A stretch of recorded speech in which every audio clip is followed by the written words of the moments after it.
વલસાડ જિલ્લામાં પારસી સમુદાયનું વિશ્વનું મુખ્ય પવિત્ર સ્થાન ઉદવાડા ગામમાં પારસી સંસ્કૃતિને ટકાવી રાખવા ઈરાન શાહ ઉદવાડા ઉત્સવના ત્રિદિવસીય કાર્યક્રમનો રંગારંગ પ્રારંભ થયો। પ્રથમ દિવસે પારસી સમુદાયના અગ્રણી શાપુરજી પલોનજી સન્માન કરાયું।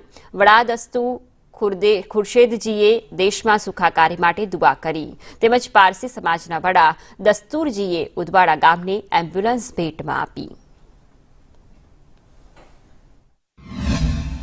આપણે પહેલે 2015 માં કીધો હતો, 17 માં કીધો હતો, 19 માં કીધો હતો કે પારસી ભાઈ બહેનો બધા સાથે મળે, એક સાથે ઉજવણી કરે અને પારસી સંસ્કૃતિ કેવી રીતના જળવાય અને પારસી સંસ્કૃતિમાં શું થઈ રહેલું છે તે બીજી ભાઈબંધ કોમને પણ તેનો ખ્યાલ આવે અને ભાઈબંધ કોમ પણ આ ઉત્સવનો લાભ લઈ અને પારસીઓ કેવી રીતના ઉજવણી કરે છે તેનું એ લોકોને પણ એક ખ્યાલ અને મહત્વ મળે।